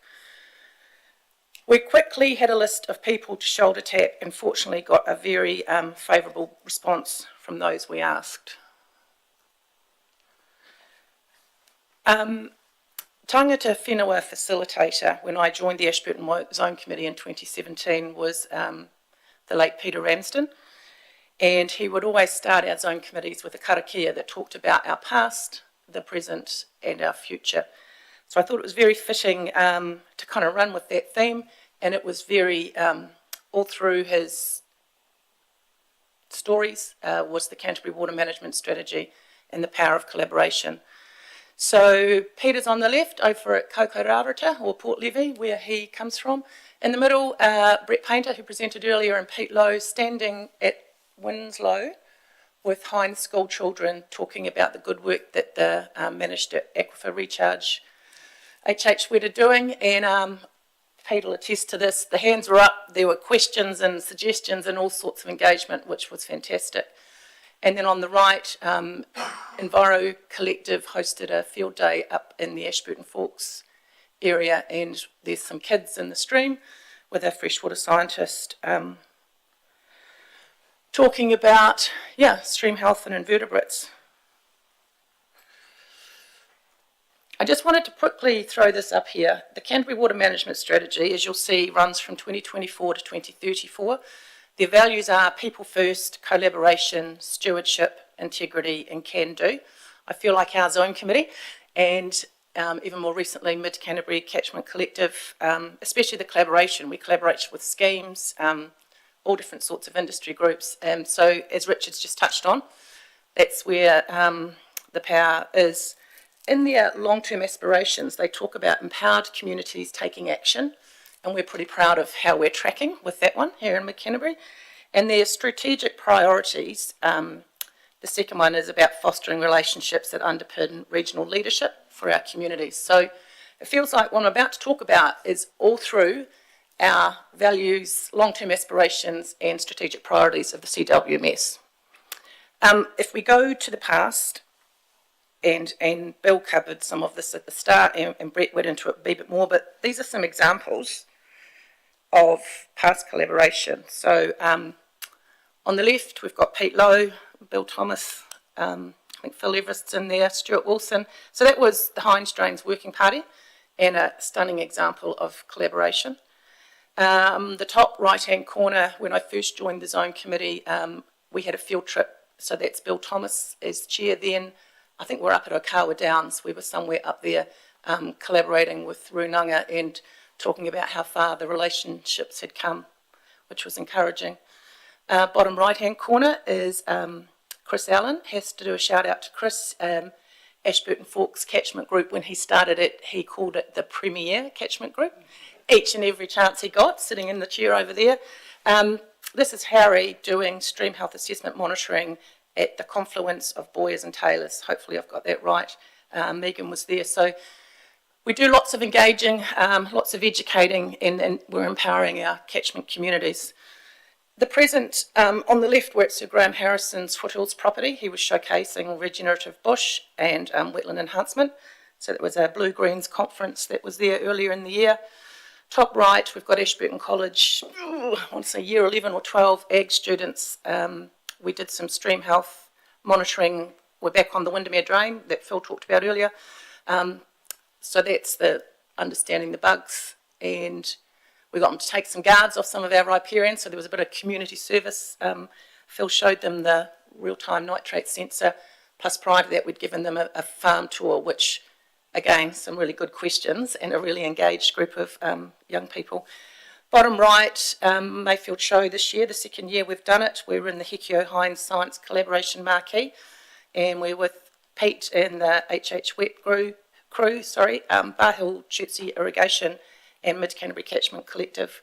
So lots of interesting conversations in there. The future, we're going to take the learnings from the past and continue to build on them collaboratively with locals implementing action on the ground in a catchment context. On the left, we have Kimberly Dines, a water scientist for Environment Canterbury, and in the background in the blue jumper is Shirley Hayward, another ecan scientist.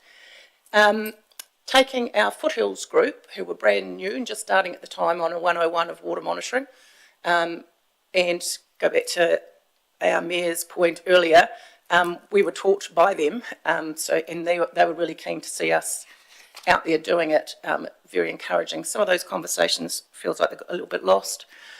In the middle, Phil's already showed that, that's up at Otawharakai, Ashburton Lakes, doing some stream health assessment monitoring there. And on the right, we have a real-time nitrate sensor.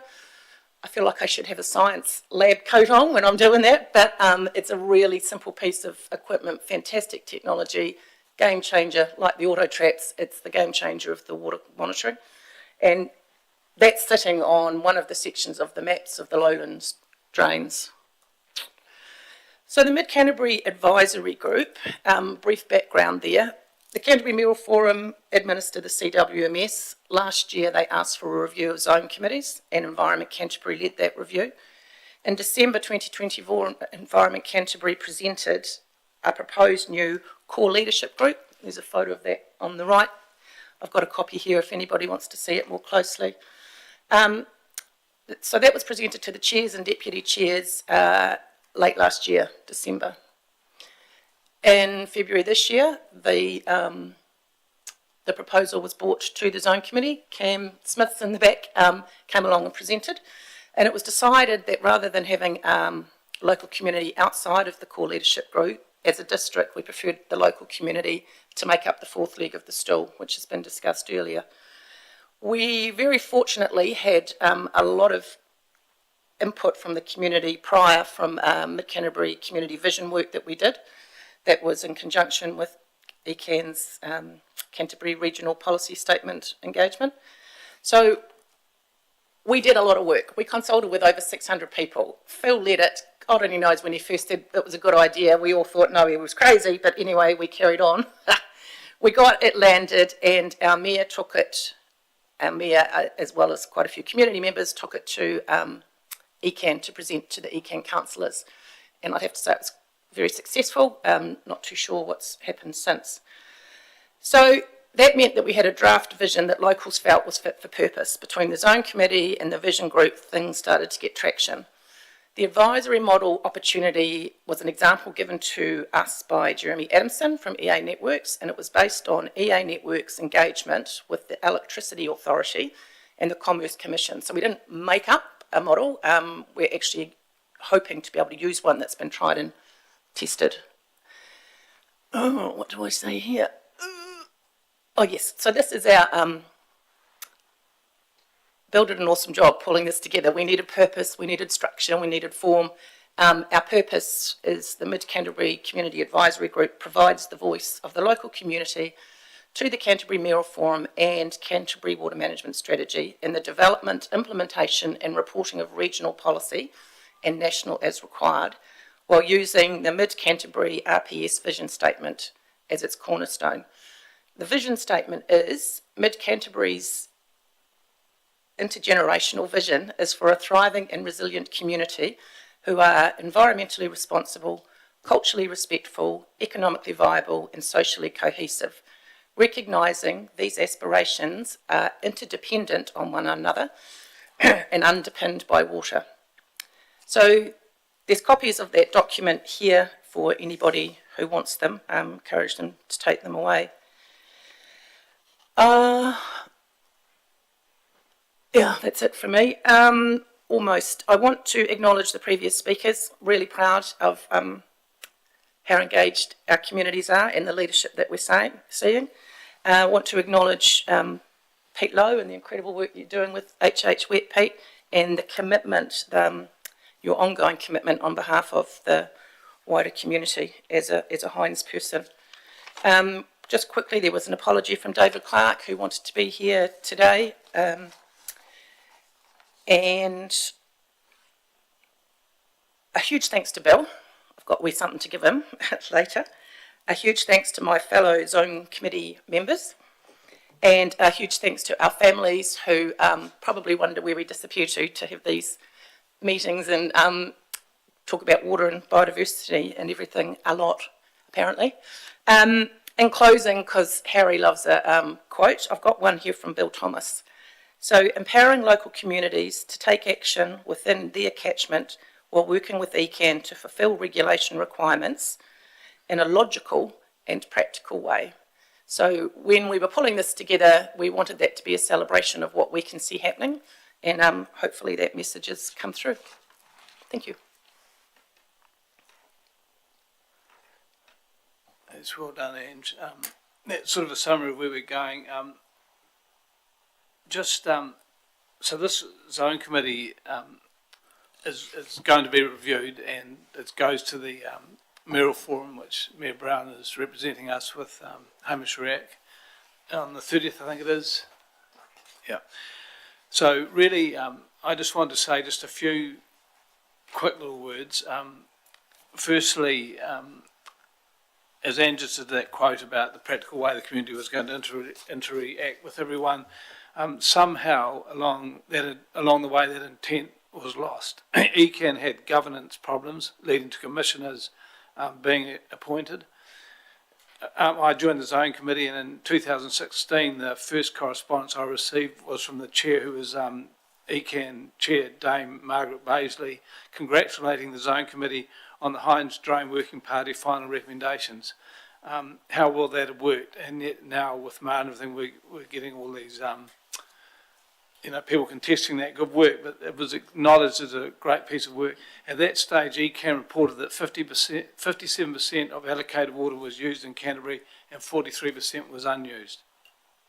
ECAN had a team of 7 people, Zone Advisory Group, that did but like Donnerfield and people like that used to come and report to the Zone Committee every month on projects and ideas came up. Then we sort of lost that too. At that time, Stephanie Rickner was Director of Science. That was her first job in ECAN.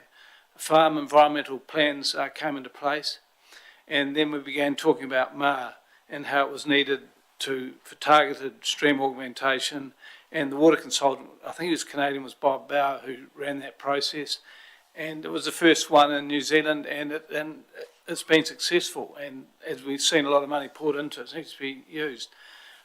About 2018, biodiversity funding came in, funded mainly by ECAN, but the Zone Committees had the chance to allocate it, and that led to, and then in 2018, the Hinds Plan Change 2 became operative. In March 2019, the Ashburton River Consent Review process started its first formal workshop, and in May 2020, MAR trial completed its third year of operation, and in 21, Stefan Ricker became CEO of ECAN. The Ashburton Lakes and surrounding areas then became up for discussion. The Canterbury Water Management Strategy Review on goals, most of them were met, some partially and some not met at all.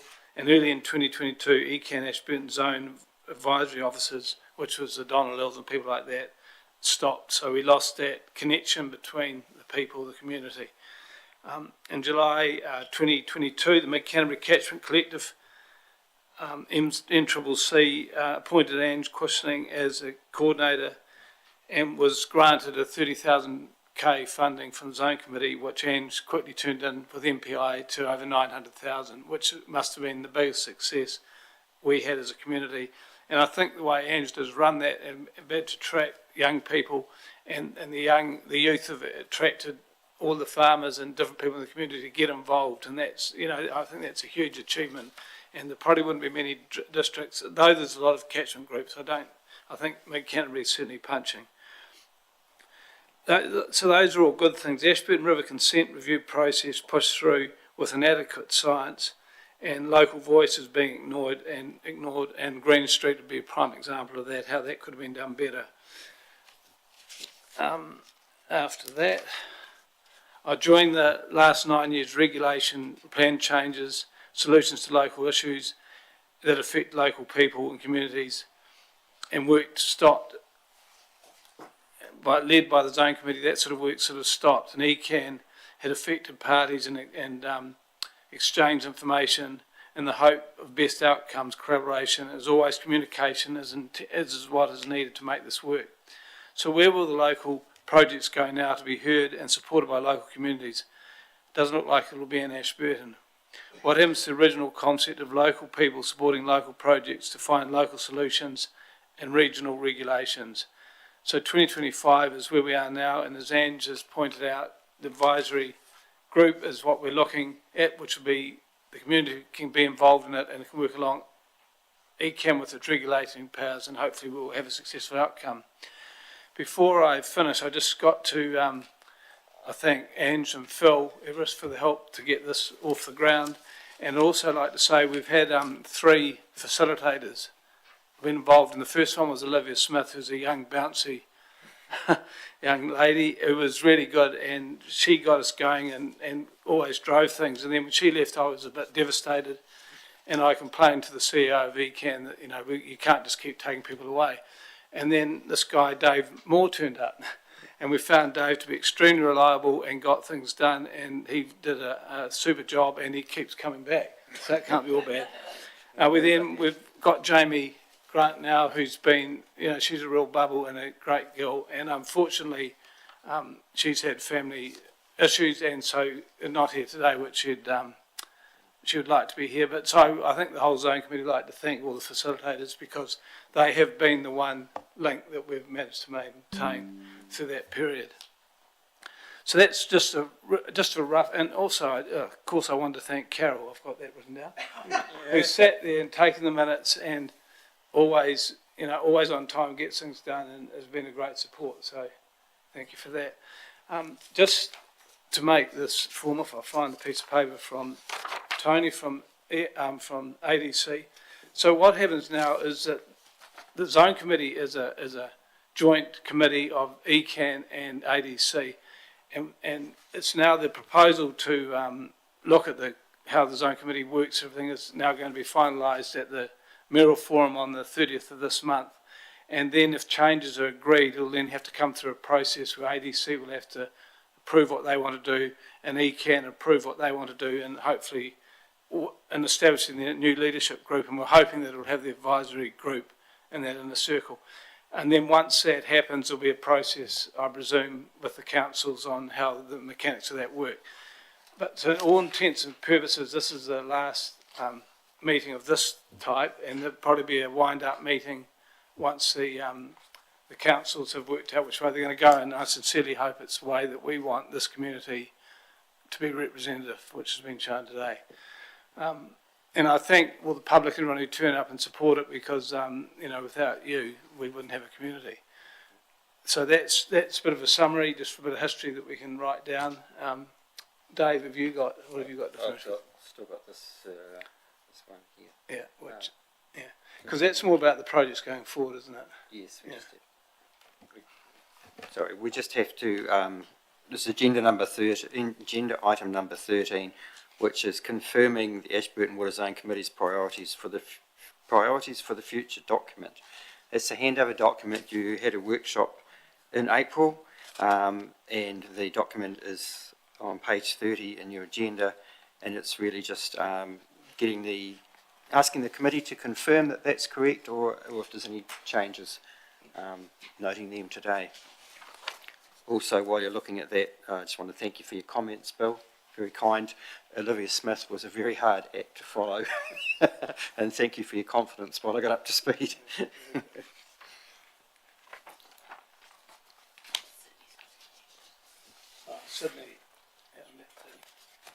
Sydney online, have you got a comment or question?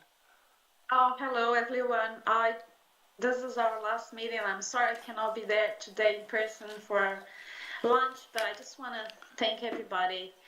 I have learned so much working together in this committee, and it's been a privilege to work alongside such dedicated and knowledgeable people, and I'm truly grateful for the insight and experience shared.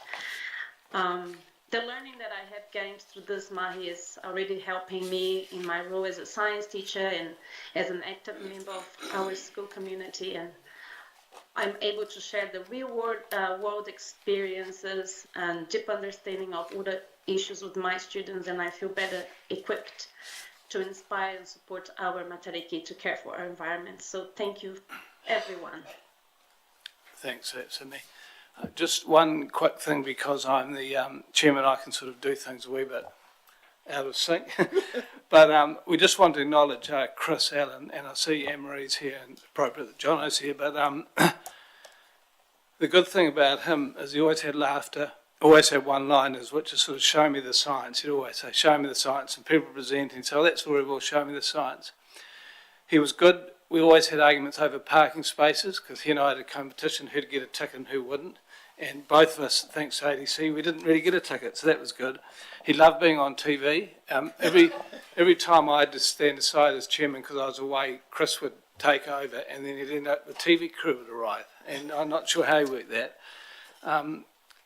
Badges on his lapel, on his coat, he always had about 3 or 4 badges, and I got a bit annoyed about that. So I put one on here, which is a sheep, which came from South America.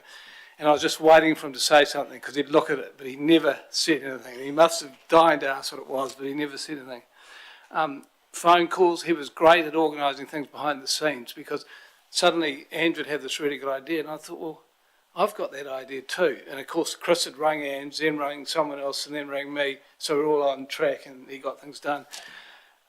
Coffees, he used to give me a hard time about having lattes and espressos, and we'd have a coffee occasionally, and then I found out that he had his own coffee machine, but he never let that on to me, that he did that. And the biggest, he was quite competitive, and I probably am a little bit, and the competition was who could make the shortest meetings.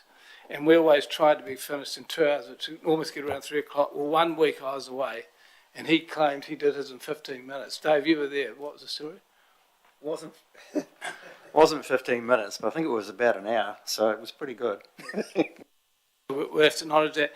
And the reason I bring that up is we wanted to get a plaque for Chris, and I talked to Richard Wright from, I think he's on the Forks Catchment Group, and they're going to clear a bit of gorse and some stream that runs close to the farm, so you guys will know where it is. So, and ECAN and the Zone Committee are going to contribute to the funding of it, and at some stage it'll happen, but we'll make sure it happens in 2026. 25, yeah. 25, 26, we'll get that done. So, never forgotten. So that was my memories. So, in closing, do we just have to, what do we need now? We need a motion to confirm the priorities for the future document. So I've just had a look through because there was a late amendment from myself. For point 1, it was C, timely progress updates on the implementation of relevant projects, plans and processes. I see that's included in there, so it's definitely the latest version. So I'm happy to move that it's accurate. Clear, will second that. All in favour? Aye. So, is there any other business anyone wants to raise? Just a thank you. A little bit of token on the Zone Committee to you, our chair. You run an awesome meeting. They were always slick. I think the reason Chris's was so fast is because he literally wouldn't let us push the buttons. He probably unplugged them all underneath. Over and above, as a chairman, in terms of keeping documents, having resources at your fingertips, and doing that research and being so passionate about what we're all sitting here for. So here's a ko-fi for your place, and I see it's already just about flowering, so we're about to get the bellbirds out of the river. Thanks, Thank you very much.